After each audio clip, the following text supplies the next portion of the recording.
Part 1, The Glorious Kingdom of Ayodhya and the Birth of a Divine Prince.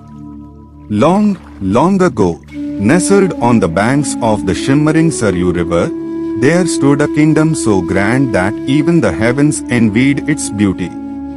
This was Ayodhya, a land of golden palaces, vast gardens filled with blooming flowers, and bustling streets lined with glittering shops. Birds sang sweet melodies in the sky, and rivers danced through the meadows, blessing the land with abundance. The people of Ayodhya lived in joy, for their king, Dashrath, was as kind as he was mighty. He ruled not with pride, but with love, treating his people as his very own children. Yet, within the grand marble halls of his palace, King Dashrath bore a sorrow that even the beauty of Ayodhya could not mend. Though he had three noble queens, the gentle Kaushalya, the wise Sumitra, and the enchanting Kaikeyi, fate had not blessed him with a child.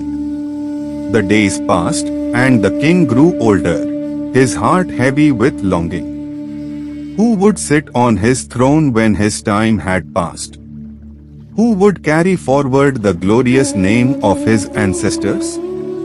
The sages, wise and kind, saw the king's suffering and approached him with a solution. O mighty king, they said, perform the sacred Putrakamishti Yagna, and the gods themselves shall bless you with sons. Dashrath's heart filled with new hope. He summoned the greatest priests and sages, and together they began the sacred ritual. As the flames of the yagna danced high into the sky, a miraculous event took place. From the heart of the sacred fire, the mighty Agni Deva, the god of fire, rose, his face radiant as the sun. In his hands, he carried a golden vessel filled with divine nectar, sweet and glowing like the morning sun. O noble king, Agni Deva declared, the gods have heard your prayers. This nectar is no ordinary offering. It is the gift of life itself. Share it with your queens, and soon you shall hold your sons in your arms. Tears of gratitude filled Dashrath's eyes. With great reverence, he took the vessel and entered his royal chambers. He offered half of the divine nectar to Kaushalya, his eldest queen. The remaining nectar he divided equally, one part he gave to Sumitra and the other to Kaikeyi. Time passed like a pleasant dream, and soon, the palace echoed with laughter and joy.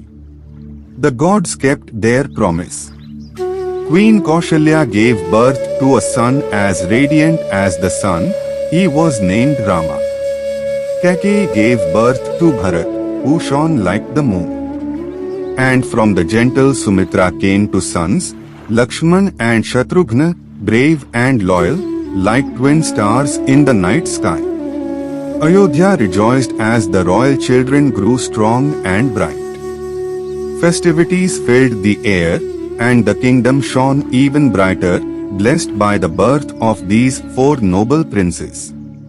Among them, Rama, the eldest, shone brightest of all, his face calm like the moon, his heart pure as a crystal stream.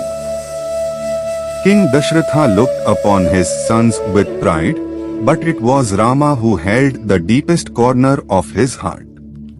For Rama was no ordinary child, he was the very embodiment of Dharma, born to uphold righteousness and fill the world with light.